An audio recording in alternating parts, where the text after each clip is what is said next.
Good morning, children. Now we are going to start exercise 2.1. In this, I am doing question number first. Question will be show that the square of any positive integer is of the form of 4q plus 1 where q is any integer. देखो मैंने Euclid algorithm में मैंने आपको ये चीज़ explain की थी कि a is equals to B Q plus R dividend is equals to divisor into question plus reminder. ये थ्योरम मैंने आपको एक्सप्लेन की थी. ठीक है, देखो आपको गिवन क्या है 4q plus 1. Here b is equals to 4. b की वैल्यू आपको 4 दे रखी है और r की वैल्यू 1 गिवन है.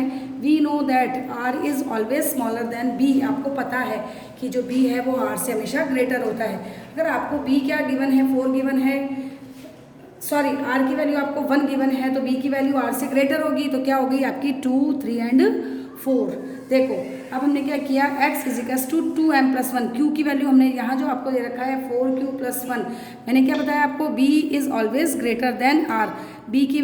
r की वैल्यू आपके पास 1 है इसलिए b की वैल्यू मैंने 2 लेट की, 3 लेट की, 4 लेट की. First of all I am putting b is equals to 2. देखो यहाँ पर, और q को मैंने m लेट कर लिया तो 2m plus 1. Algorithm Euclid algorithm के according B Q plus R, B की वैल्यू मैंने 2 लेट की तो बी की वैल्यू 2 रखी है, m प्लस 1 रखा. देखो अब squaring both the sides, question में उसने स्क्वायरिंग डिमांड किया है तो मैंने x का भी स्क्वायर किया और ये 2m प्लस 1 का भी स्क्वायर किया. आइडेंटिटी आ गई आपकी a प्लस बी का whole square, a square plus 2ab plus B square.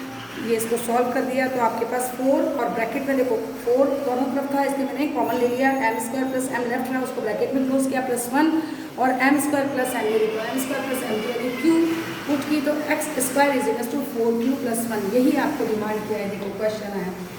अब देखो क्वेश्चन नंबर 2 के अंदर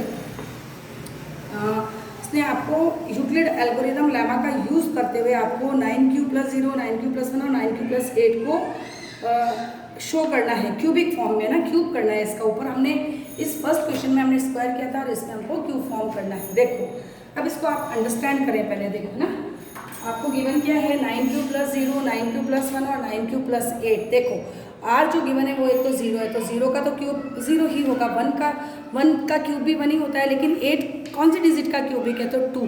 यानी आपके पास r की वैल्यू क्या आ गई 2 और we know that b is greater than r so I am putting b 2 से ग्रेटर 3, 4 एंड 5.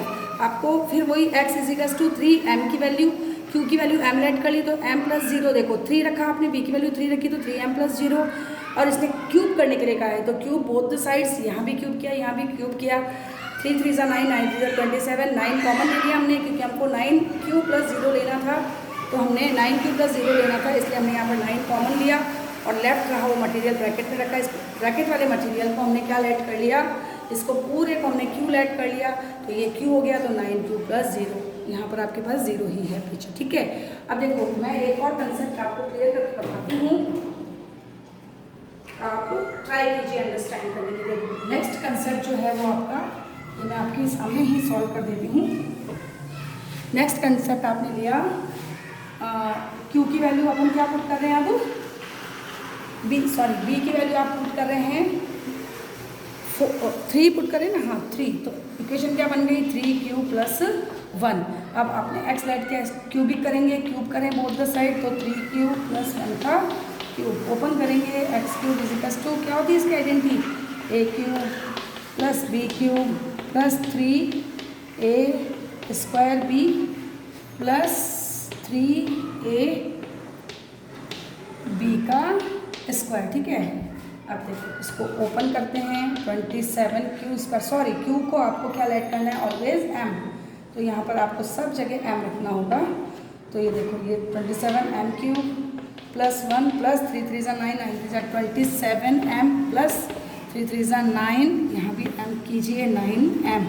ठीक है, अब देखो x क्यूब आपको लाना क्या है, आपको लाना है 9q plus 1 so I am taking 9 as common. 9 यहाँ ये लेफ्ट रहा आपका प्लस इस 1 को भी आपने बैक ले जाना है. ठीक है, यहाँ 9 27 प्लस m और ये प्लस का 1 एज इट इज़. देखो इस पूरे मटेरियल को आपको क्यों ऐड करना है 9q प्लस 1, ये x क्यूब की वैल्यू आपके पास है. अब नेक्स्ट आप सेल्फ करेंगे उसमें क्या, अब नेक्स्ट आप सेल्फ सॉल्व करेंगे, 3q + 2 रखेंगे यहाँ पर और ये आइडेंटिटी चेंज हो जाएगी। फिलहाल ये 1 से मैंने सॉल्व की है। बिल्कुल, दिस इज क्वेश्चन नंबर 4। तो देखो क्वेश्चन रीड करते हैं। First of all, show that any positive odd integer is in the form of 6q + 1, 6q + 3 and 6q + 5। Simple सा फंडा है बेटा। देखो ये q इस फॉर्म में ही होंगे because 2 and 4 are even numbers, so odd integers are in the form of 6q + 1, 6q + 3 and 6q + 5।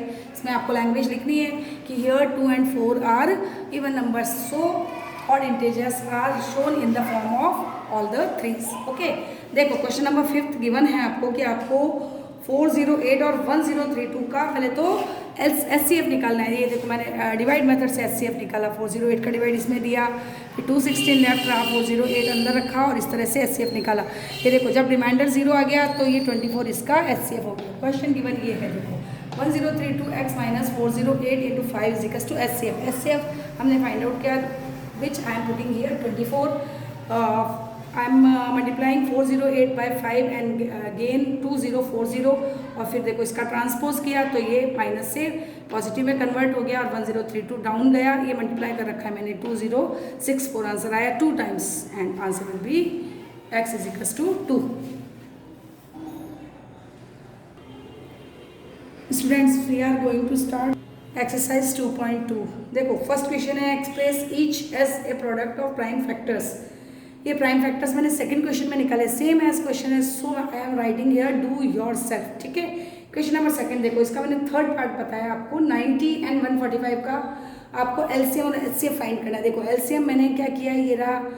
First of all I am finding HCF। ठीक है, HCF में मैंने 90 और 144 के प्राइम फैक्टर्स लिए। फिर देखो ये रहा प्राइम फैक्टर्स, ये 90 के रहे ये प्राइम फैक्टर्स और 144 के ये प्राइम फैक्टर्स। अब मैच करते हुए प्राइम फैक्टर्स देखो 2 है, ये रहा 3 और बोथ में 3, तो 9 3 3 = 9, 9 × 2 18 इसका HCF हो गया। अब LCM के लिए देखो आप क्या करेंगे, बोथ को एक साथ रखेंगे, है ना, साथ में इनका मैंने LCM फाइंड किया और इनका प्रोडक्ट का आंसर आया 720। अब क्वेश्चन जो गिवन है वो है कि जो आपको दोनों नंबर्स गिवन है उनका प्रोडक्ट HCF और LCM के प्रोडक्ट के इक्वल है, ये प्रूव्ड करना है आपको। देखो 90 और 144 दोनों इनका प्रोडक्ट फाइंड किया मैंने। LCM हमारे पास 720 है और 18 हमारा HCF था। इनका भी मैंने मल्टीप्लिकेशन निकाला तो 12,960 इसका आंसर है। देखिए क्वेश्चन नंबर 4, देखो थर्ड क्वेश्चन में वही आपको प्राइम फैक्टर्स लेने हैं, तो डू योर सेल्फ बेटा प्लीज। क्वेश्चन नंबर 4 देखो, फोर्थ में 2 स्टूडेंट्स हैं जो देखो एक सर्कुलर पथ के चारों ओर राउंड कर रहे हैं। एक अपना राउंड कंप्लीट करता है 12 मिनट में, दूसरा अपना राउंड कंप्लीट करता है 18 मिनट में। अब इसने वो हाईएस्ट टाइम आपसे पूछा है जिसमें वो दोनों एक जगह मीट करेंगे। तो लिखा है देखो मैंने, जब भी आपको हाईएस्ट वर्ड दे दे, highest time both meet to each other is LCM of 18 and 12। ये देखो मैंने LCM निकाला 36 मिनट आंसर।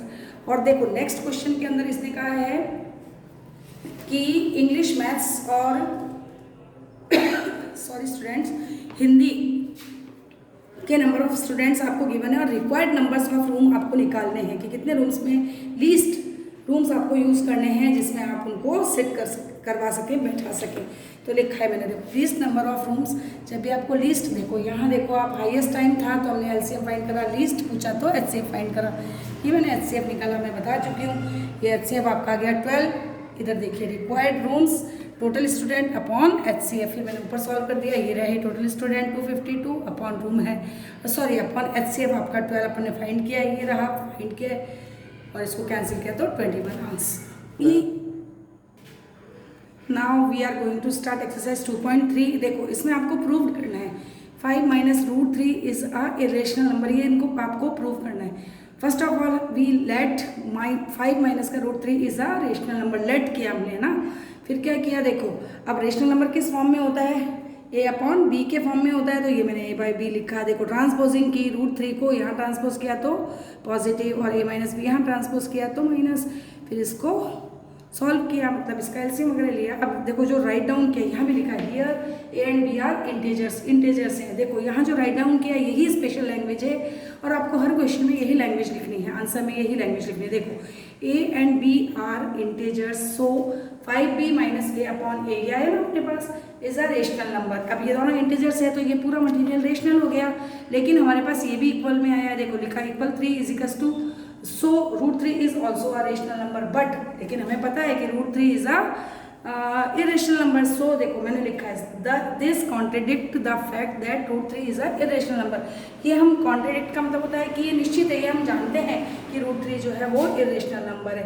हैंस अवर हाइपोथेसिस, हमारा जो हाइपोथेसिस है, हमारा जो विचार है, हमने जो सोचा इज रॉन्ग, हमने जो लेट कर लिया था, ये लेट कर लिया था ना आपने, रेशनल नंबर लेट कर लिया था, ये रॉन्ग है, and 5 minus √3 is an irrational number. Okay, one more question for you of exercise 2.3 children। Two second question का फर्स्ट क्वेश्चन देखो, 1/√2 सेम एज क्वेश्चन है, लेट किया मैंने इसको रेशनल नंबर लेट किया, ये टी आई होगा ना बेटा, rational number 1/√2 is equal to a/b, cross multiply किया, देखो a को आउट किया तो √2 डाउन गया। अब देखो वही लैंग्वेज वापस लिखी, सेम एज लैंग्वेज है, बार बार आपको देखने की जरूरत नहीं, एक बार लर्न कर लीजिए, उसी को लिखना है। देखो यहाँ पर a और b इंटीजर्स लिए हमने, a and b are integers, so a/1 ये वाला पार्ट है ना, LHS part is a rational number, and here a is equals to b/√2, so b/√2 also a rational number, but this contradict the fact that √2 is a irrational number। ये हम जानते हैं √2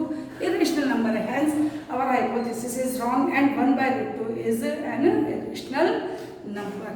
और left questions do yourself। Okay, I am doing now exercise 2.4।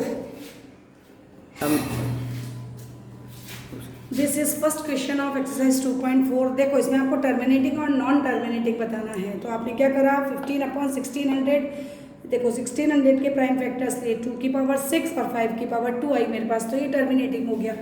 जब भी आपके पास powers 2 और 5 के फॉर्म में आए तो टर्मिनेटिंग 3 आ जाए, 7 आ जाए, तो नॉन टर्मिनेटिंग देखो एक क्वेश्चन किया मैंने 7/6 डी वाला क्वेश्चन, इसमें आपके पावर किस फॉर्म में आ रही है, देखो 2 की पावर 1 और 3 की पावर 1 इस फॉर्म में आ रही है, यहाँ पर 3 आ गया है इसलिए नॉन टर्मिनेटिंग लिखा है मैंने। ठीक है, देखो नेक्स्ट क्वेश्चन में आपको क्या करना है, रेशनल नंबर है, उसका एक्सपेंशन टर्मिनेटिंग है या नॉन टर्मिनेटिंग है बताना है ना। टर्मिनेट आपको डिवाइड करना है बेटा, डिवाइड आप खुद करेंगे और पता लगाएंगे, क्यू की वैल्यू अगर 0 आ जाए तो टर्मिनेटिंग, और रिपीटेशन आ जाए क्वेश्चन के अंदर, अगर रिपीटेशन आ जाए जैसे इस तरह से, देखो मैं एग्जाम्पल आपको समझा देती हूँ। 3 का डिवाइड आपने 10 में दिया, 3 3 9, 1 डेसिमल, 3 3 9, फिर 1 डेसिमल, सॉरी 3 3 9, तो इसकी वैल्यू क्या हो जाएगी 3 3 बार। इस तरह से अगर रिपीटेशन हो जाए तो उसका भी एक्सपेंशन टर्मिनेटिंग होता है। और लास्ट क्वेश्चन देखिए, इसमें आपको रेशनल और इरेशनल नंबर बताना है, वही टर्मिनेटिंग और note on prime factors of denominators. देख फर्स्ट क्वेश्चन, थर्ड का फर्स्ट देखना आप अपनी बुक के अंदर, आपको पता चलेगा ये थर्ड का फर्स्ट, इसका आंसर होना चाहिए नॉन टर्मिनेटिंग है ना, हाँ इरेशनल नंबर, सॉरी रेशनल और इरेशनल बताना है। ये देखो ये रहा इरेशनल नंबर दिख रहा है आपको, इसमें ना तो देखो डॉट डॉट से क्या पता चल रहा है हमको, इस डॉट डॉट से पता चलता है कि q is not equals to 0, और यहाँ पर डिजिट्स का रिपीटेशन भी नहीं हो रहा है, जीरोस बढ़ रहे हैं ना बेटा। देखो इधर यहाँ पर डॉट डॉट नहीं है, इसका मतलब q is equals to 0, so it is a terminating, और बाहर तो टर्मिनेटिंग होता ही है, repeating terminating. Our question number, sorry exercise 2 is completed today. Do your work at your home in your notebooks. Thank you.